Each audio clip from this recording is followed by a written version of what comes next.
What is going on, FA Nation? John Impemba here with James Grande. Welcome into the Fantasy Alarm MLB DFS Game Day Playbook Preview Show. We're looking at the Monday 9-game main slate over on DraftKings here. Your guy James Grande will be the one on the playbook for this 9-game slate. May have a little weather issue. Looking at that Baltimore-New York game here. Some rain moving along up the East Coast here on the Sunday night into Monday. So we'll chat the watch and check out that game here. But overall, kind of an interesting slate here. Some good pitchers and some tough matchups. We'll see which way things break on this one. Yeah, and I can't believe when you look at the DraftKings slate that 2 relief pitchers are the most expensive of the day. That's kind of crazy. Yeah, they'll never fix that, I guess. You know. Yeah, I mean, it's an interesting slate. I think that there's a pretty good balance of pitching from top to bottom. And you're right. I think there are some really good pitchers in some really tough spots. And then, conversely, that doesn't mean the hitters have the easiest matchups either. So it's going to be a fun breakdown, a fun slate. We'll be back at 5 p.m. with a more in-depth look. But, yeah, should be a fun first look here. Yeah, let's jump into it. Michael King is your top price starting pitcher at $10K against the Minnesota Twins. Seth Lugo at home against the Angels. Taj Bradley on the road against the Athletics here. Cincinnati, no listed pitcher yet. Hunter Green had to go on the IL. So we'll see who ends up stepping into that role there. But your top 3 guys, 9K and above. Bradley and Lugo have kind of been a bit iffy. Michael King's been unbelievable. Michael King, I think there was a reason why San Diego, again, I think I said this exact thing last time, but there was a reason why Juan Soto was available once Michael King's name was started, in the trade. Obviously, they got other pieces, but from what we saw last year of Michael King until now as a starter, reliever turned starter, has been very fruitful, and he's going to lead them into the postseason.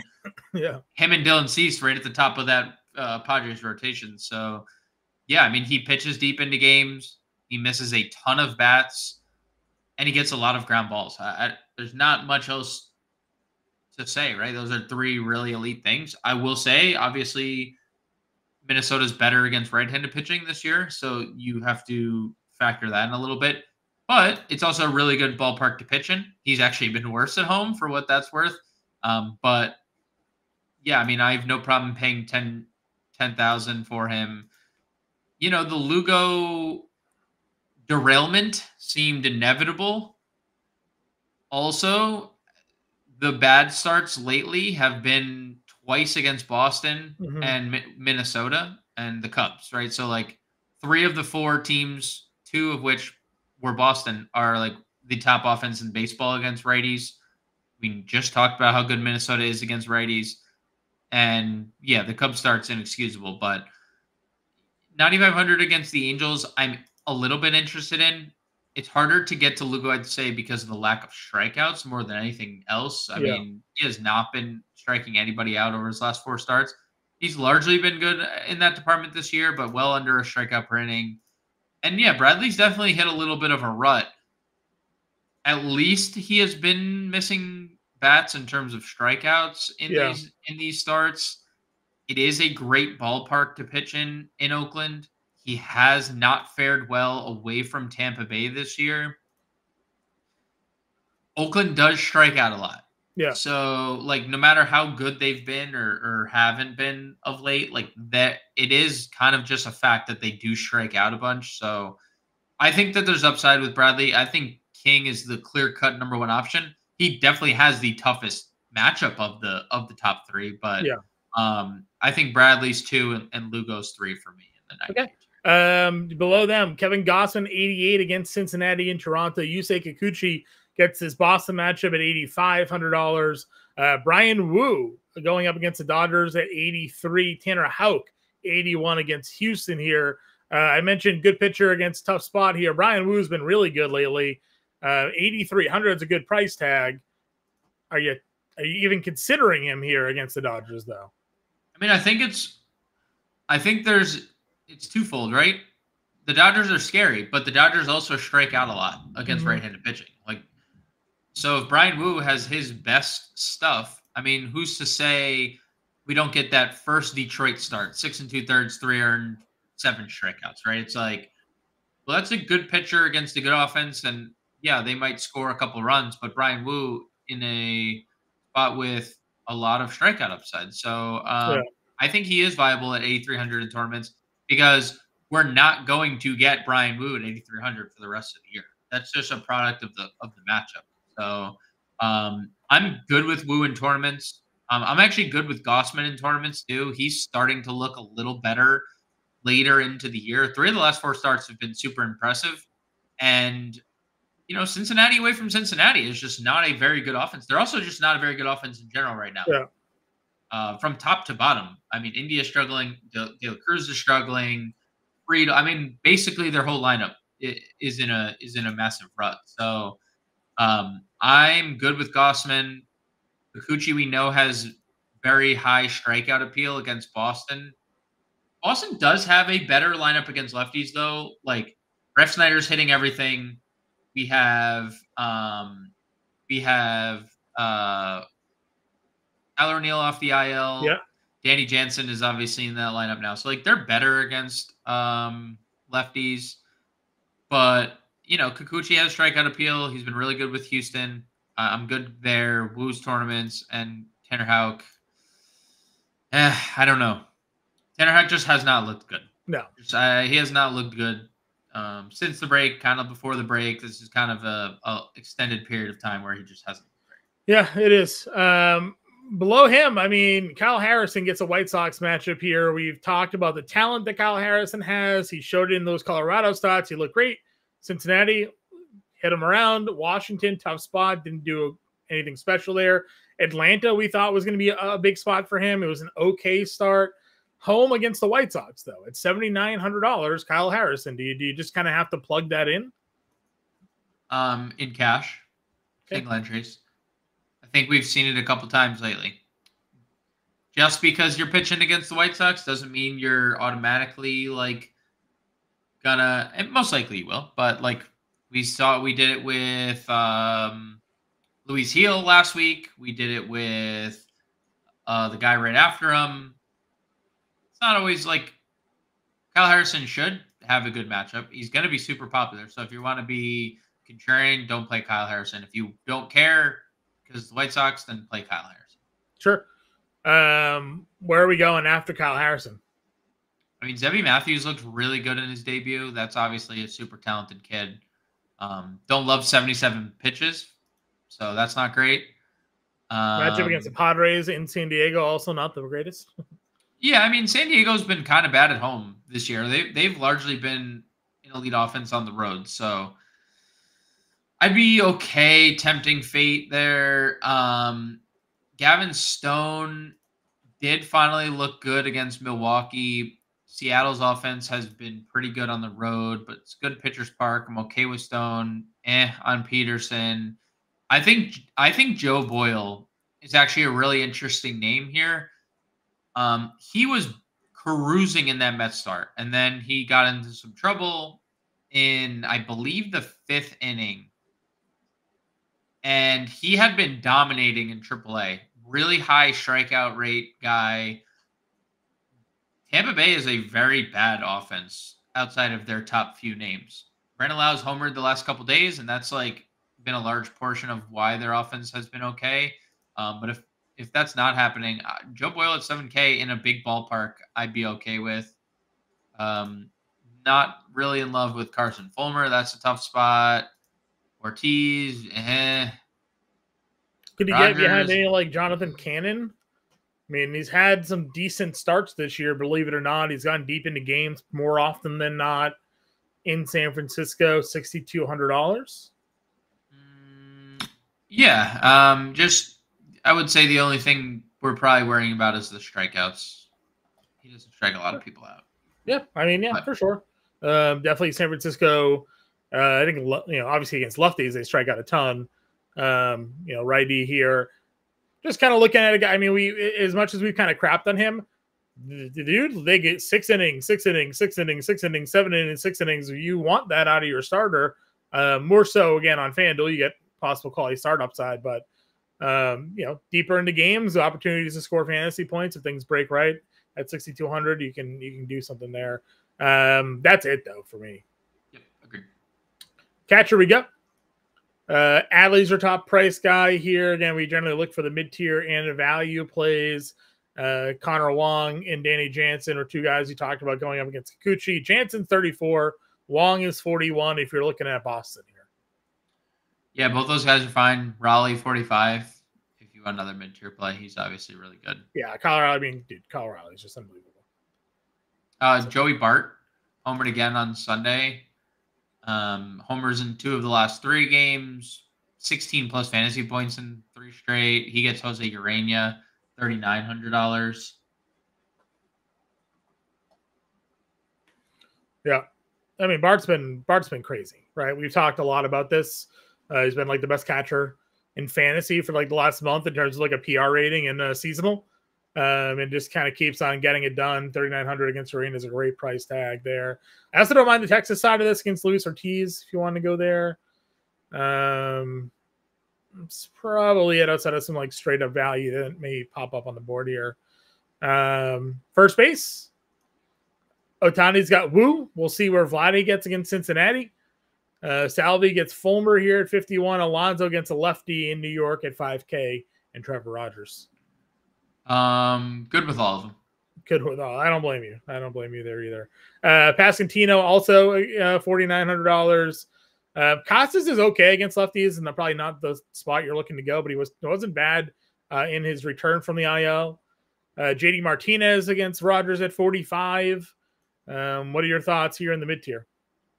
Only thing that stood out was Brandon Lau having first base eligibility. Yeah, that's fair. I mean, that because Yandy went down and did they shift him to first today or something like that? I didn't notice. I mean, I know he left after like one batter, but I didn't know. I don't know. But the Mets guys stand out. I mean, JD Mart and the Polar Bear both are in play.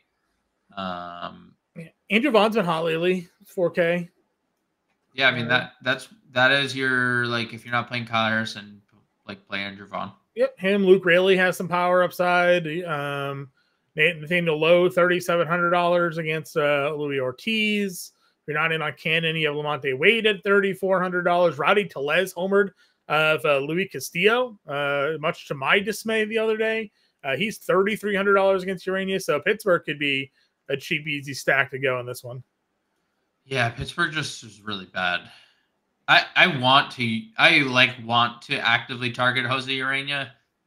I don't know who to use for Pittsburgh. Well, we just talked about it. Bart, maybe Tellez, maybe O'Neill Cruz, maybe Brian Reynolds. Well, all these guys, only one of those names have hit the baseball, I think, in the last week. O'Neill Cruz has been fine. Two of the 5. Yeah. Like I said, we got 2 hits homer, 3 RBIs here for Rowdy. Yeah, surrounded by 2 hits in the last month. Well, we beggars can't be choosers here. Let's go on to second base. Altuve, Semien, Lowe has been ridiculous. He's $4,700. Where are you looking to go here? Just a shout at first, Nico, your boy Nico Calvados should be in the lineup here against Seth Lugo. He's $2,000. Agreed. If Lugo's not, I mean, if Lugo can't miss bats, that's Calvados' issue, right? Like I'll tell you this. Not shocked to see these numbers right here. 2 at-bats, 2 strikeouts, 3 at-bats, 2 strikeouts. We talked about it. No. Yeah, it's Adam Dunn. But if Adam Dunn also hit a lot of home runs. So if it's got to make contact. Absolutely has to make contact. But he is 2K, so works. Yeah. Okay. So Brandon Lowe, he's low. The other one's he's Lau. The other one's he's Lau. He's Lau. Josh Lowe, Brandon Lau. Josh Lowe, Nathaniel Lowe. Yeah. Brandon Lau. Okay. Well, Brandon Lau here at 47. He's like the Zacks that spell their name with an H. Like, dude, just spell your name with a K. Like, spell your name. Gave it to Arizona over the weekend. He did. So while he had slumped going into that series, he came out of that series as hot as possible. Dude, he's just a powerful human being. He just needs to be healthy, and he hits a lot of home runs. Right? I mean, he just hits a lot of home runs. Agreed. Needs to be And healthy. honestly, this is a guy that, he was falling into the realm of like what we expected, the 200 hitter, 30 homer upside. And he's another guy that's popping for 250. If you told me Brandon Lau was going to hit 250 with 25 homers this year, I would have been more in on him, Well, I mean, he's pacing for what? I mean, he's played like 70 games. He's pacing for like 35 of them, right? I don't know. I think the Baseball Reference has the 162 game averages. 162 game average, 34 home runs, 34, 99 RBIs. Yep. Polanco got Stone at 41. Iglesias in the lefty against Rogers, I like. 4K. Massey's 39. Gavin Lux, hottest hitter in the world, $3,800. It's been good. He's been very good. You know where he they, hit today? They traded for all these infielders, and he was hitting so well, they let one go. And see you later. Yeah, and they're like, yo, Tommy Edman, you're back. Oh, Tommy Edman's back in this. I don't know what position he is, but he's playing, I think. He's second base, so we're here. He's supposed to be returning today. He's also going to play the outfield. I was going to say, Gavin Lux is so good right now that the guys that are coming back are not playing the positions people expected them to play. So he is going to play the outfield. But for who? Probably Pages. Probably. Yeah. Okay. So their outfield's Betts, Jay Hay, Oscar. That's their. Yeah. Oh, I would assume so. Okay. You're like Pages is now your splitting time. That's your lefty righty platoon. Because you can also play Edman everywhere, right? Like you can play him at second, short, third. Yeah. You can play him in any outfield spot. So he is probably on the field a lot because he's just cycling until Max Muncy's back. Then they have a problem because Muncy's also coming back. I think Muncy's back like tomorrow or something, Tuesday. Oh, Muncy could also be back tomorrow. And so that's an issue. Freddie could go in the IL.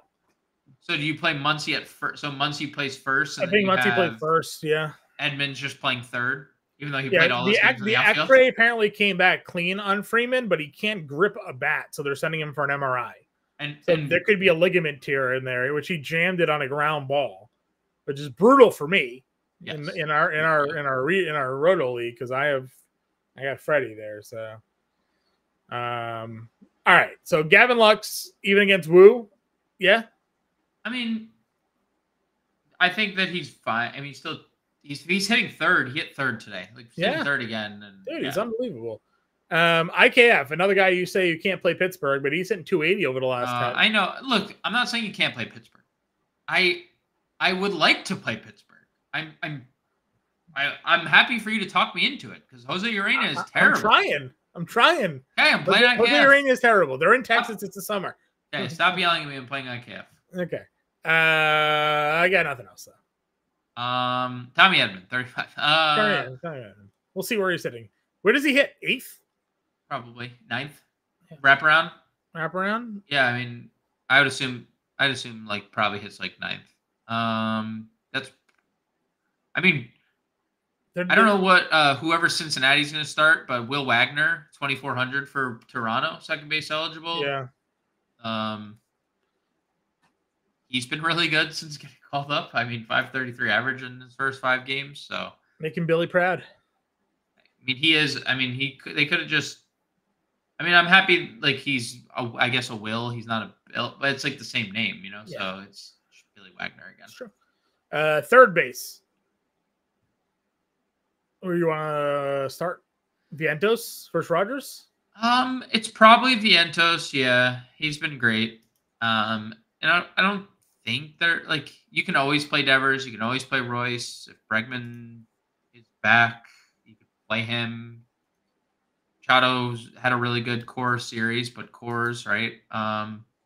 Vientos is probably the safest of the bunch.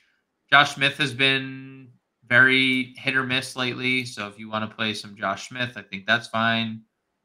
We didn't talk about Maikel Garcia, but he's been pretty good of late. If you want to play Maikel Garcia, if he's like leading off or anything. Where are you at Caminero? I mean, there's just like we know what's going to happen. he's going to start homering soon. Yeah, that's the thing. And he's also, while he's not, he has stolen 2 bases in 5 games. So it's not like it's just been nothing. I mean, he has 2 this feels like a hop on the bandwagon price now. Correct. It's going to happen soon. Correct. It's definitely going to happen soon. I mean, I am more than okay like plugging and playing him if you're not. I like Joe Boyle. I like the arm. I like his arm, but like this is a spot where if I need value, Caminero is a clear-cut option here. Agreed. Anybody else down here at third base? Sean Whitcomb's here, or Shea Whitcomb rather. Dude, this guy was. I mean, it probably. Unfortunately, he just is playing for the wrong team. Yeah. Because he can play everywhere though. So I assume even when Bregman comes back, maybe we see him shift over to first base because the lack of. But he was almost 30-30 in the minors this year. So I think Whitcomb is a punt. He's been 40% each of the first 2 games he's played. He's been 40% on. So just goes to show you like seeing him as what he is in the minors and the majors, people are like, oh, I'm going to play this guy. Yeah. Shortstop. Bobby Witt, best player in the world, $6,600. Mookie Betts still with shortstop eligibility. I'm waiting for them to remove that. Ellie, Gunnar, Lindor, Seager, O'Neill Cruz, Fitzgerald, your 5K group. I mean, Bobby Witt. I mean, it's Bob. He's been still hitting 400. It feels like every time we click on his name, there's a 400 in the batting average. I mean, the average is getting greater. Yeah. It has only gone up. Again, like he's $70 an auction next year. Yeah. I mean, I almost paid for that this year. So, yeah.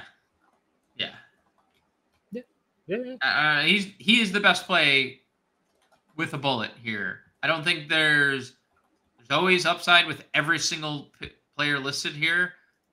Lindor is a great play. Lindor's been amazing lately. You can obviously play him. Gunner's back on his ish with the home runs, 4 in his last 5. Like those would be my top 3: Witt, Gunner, Lindor. But you can obviously sell me on Betts or Ellie or Seager. Matt McLean cleared to resume baseball work. Huh.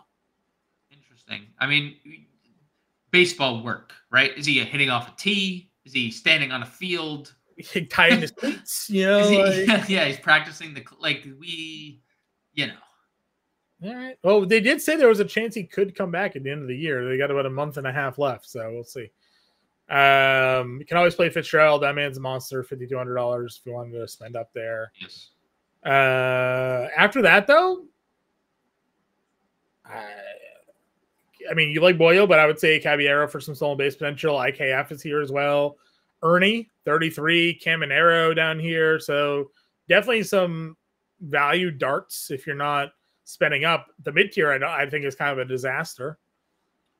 Yeah, there's nothing for me in the mid-tier unless you're playing Zach Nato, who's been really good. But other than that, no need to. Yeah, I agree. That range. I mean, dude, Nato, by the way, I mean, I knew he was. I mean, I obviously knew he was good. I did not expect like a 20-30 year on him. Yeah, he's having a 20-30 year. Yep. Like I didn't see it coming. Didn't know. Yeah, the power has been like 17 home runs at the shortstop position right now. I mean, that's been. I was not familiar with your game. You know, that is definitely that's definitely. You know, that feels applicable in this situation. So, all right, outfield. Ohtani only hits home runs right now. Guy can't do anything else but do that, which is fine. Whoa. I was going to say, bro, what are you talking about? He also steals bases. It is actually, I would love to know. I mean, dude, it's every time we get an update with Ohtani stolen base, there's a second one to follow. It's every time. And obviously you know that better than anyone because you have like the stolen base. You have the stolen base Twitter feed and then the ESPN that send you both. And you're like, oh yeah, there's one. And where's the second one? Oh, there's the second one. I get the push noties. This has been a surprise, no? 37 steals for Shohei Ohtani. Like, obviously, for sure.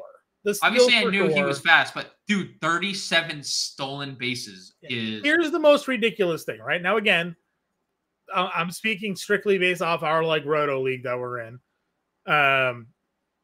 PR 15 rankings, 10.85 player rater, 15 value, whatever. He's hitting 204. Last 15 games, he's hitting 172 with a 730 OPS over his last 15 games and a 10.85 PR 15 because he has 6 homers and 9 stolen bases in those 15 games. So, yeah. His hits are basically only home runs, and he's stealing it, like you said, at least 2 bags a time.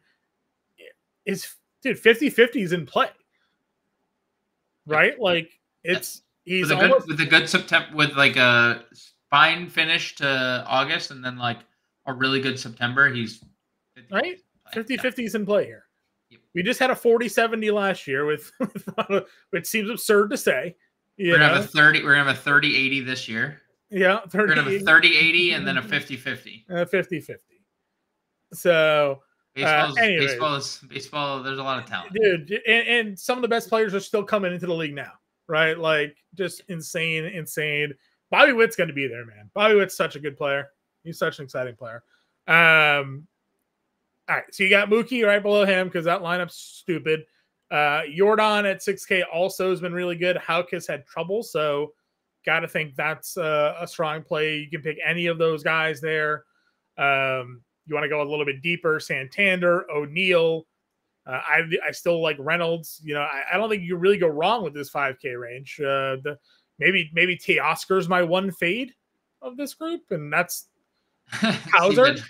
Hauser is the other one. Like, yeah, and if you're playing multiple lineups, like playing a Dodgers stack, it's like, yeah, fine, play Teoscar hitting 4th, right, in the Dodgers lineup. But, hey, Colton Cowser, if you're gonna, I don't think he's gonna lead off because Colton Cowser's obviously been struggling a little bit more, but I largely agree. I think you can play basically anybody here.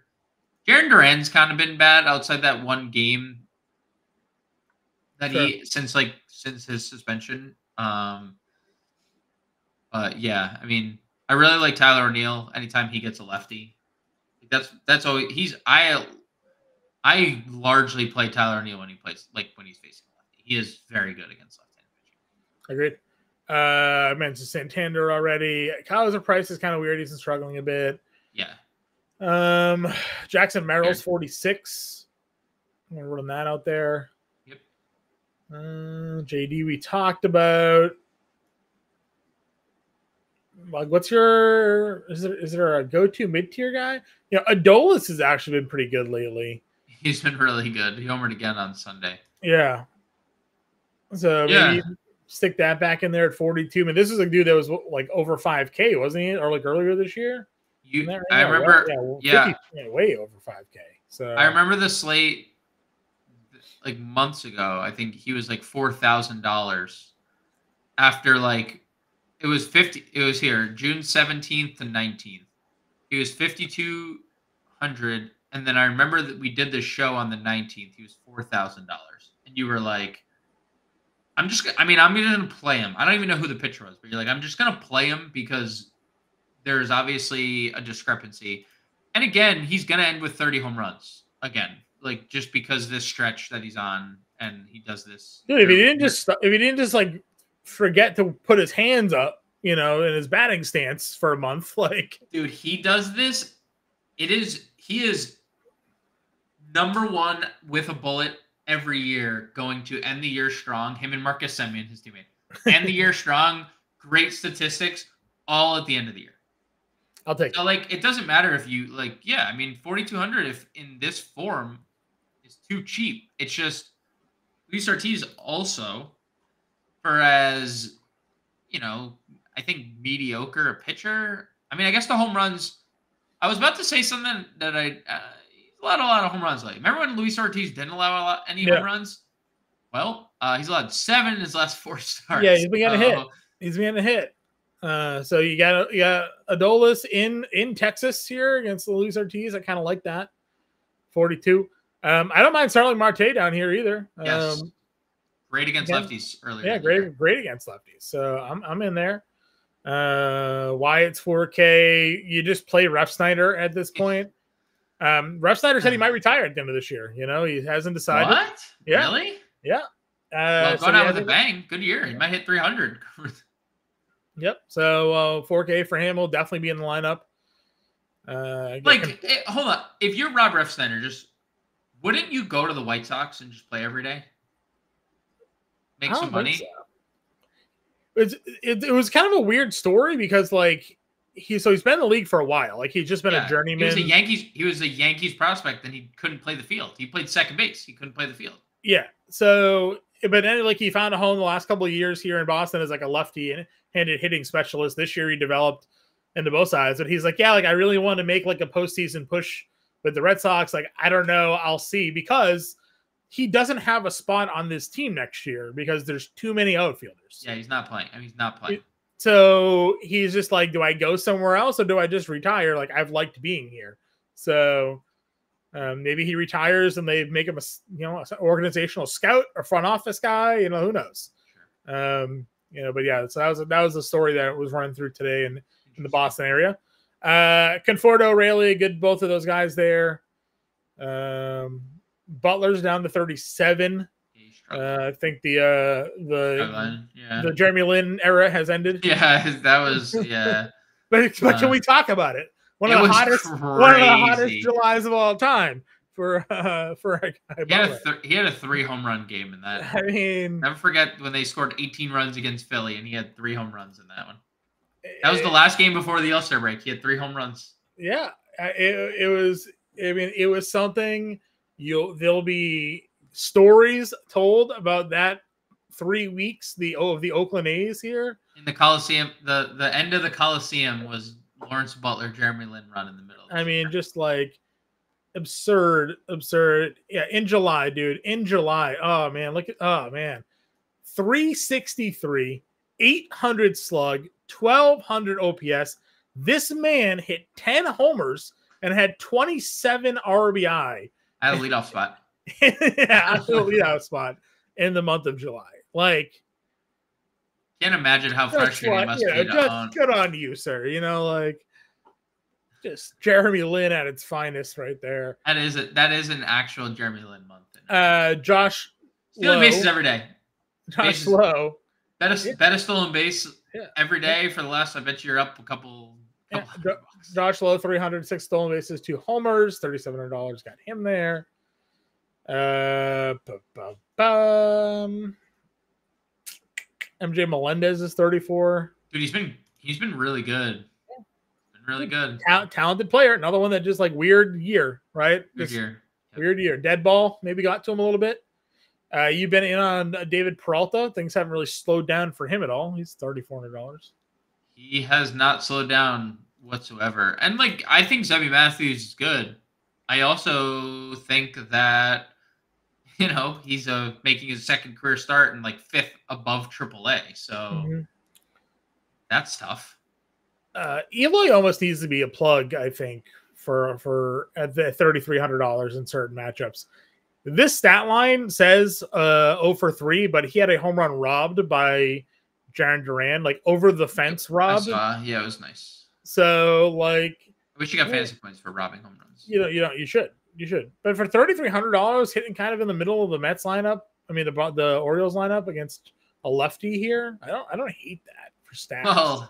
Well, you can play that, or you could just play $3,100 Darian Blanco. Who 7 RBI, 2 homers. Followed it up with a home run. Followed it up with a home run and a stolen base. No, he only hits lefties. You can only play Darian Blanco. But if he's in the lineup, maybe dude, first of all, you don't bench a guy who's hit 3 homers in 2 days. Well, I don't know if you knew. Aaron Boone coaches the Yankees. I've seen a lot of crazy things with Aaron Boone. If Darian Blanco is sitting against Carson Fulmer here, they should riot. It should riot.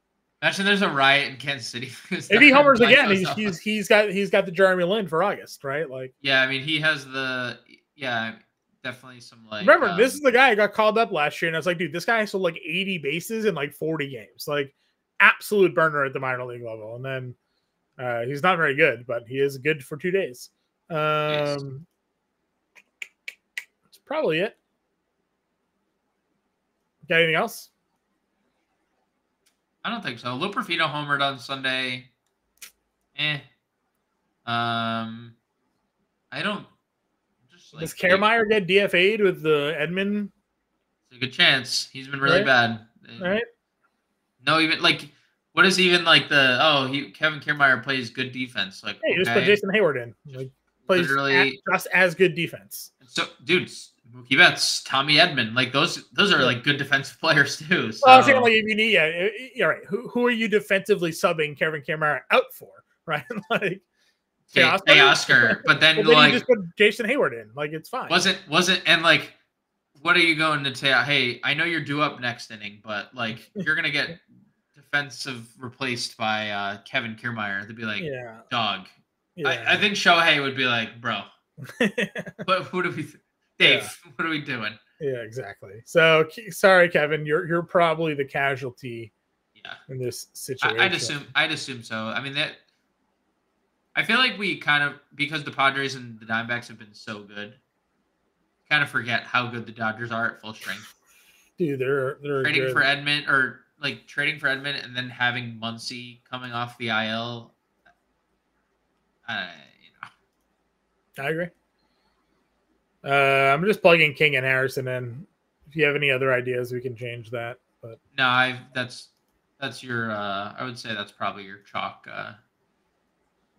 Danny Jansen versus former battery mate. Maybe he has some advantage there. You would say Kikuchi. Sure. All right. Sure. What's our Caminero at short or third? Short. Probably third, right? Well, are we gonna play Bobby Dubs? Well, that's what I'm thinking, right? Like, yeah. Probably get Melendez in there then. Yeah, it's a good cheap way to go about it. We don't have Jonah Bride on this slate, so we can't punt first. That's unfortunate for us.